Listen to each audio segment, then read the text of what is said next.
This is a CX500 Turbo. They didn't sell a lot of them, and it was a styling exercise that all of the four big manufacturers, Japanese manufacturers, made one. They all made at least one model. Kawasaki made the GPZ Turbo, Suzuki made an NX85, Honda built this thing, and they were first to market. They did go on to a second iteration, which is this one, which is a CX650. I don't recall them being sold in Australia, but that's obviously an American import. They're an interesting bike. I mean, why didn't they continue on with turbos? Complex way of doing a simple job really is probably the answer. There's quite a bit in them. You can make a bigger capacity engine without a turbo for less money. This one's done 10,000 miles, and I reckon that's pretty good buying at 10 grand for something like that with the low mileage on it.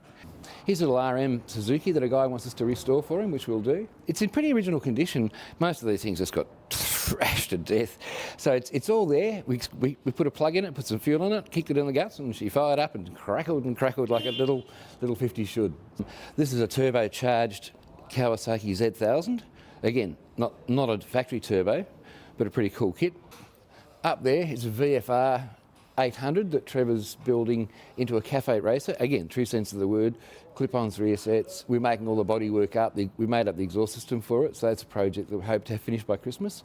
The next one along on the bench is a Katana 1100 we're building for a guy, and that basically wasn't a bike, it was an engine and a frame. So we're assembling all the bits and pieces for that. So that's a big job, but we're going to build him a Katana. Next along is a BM R100 RS. That's a restoration job, so we're doing that from ground up. We didn't build that, but that's a 410 horsepower Hayabusa, which is totally nuts. It's called Berserker. If anybody wants it, you can buy it. But you can't ride it. I cannot imagine riding that thing. You'd have to be nuts. There's a beautiful TT over there, which we know about.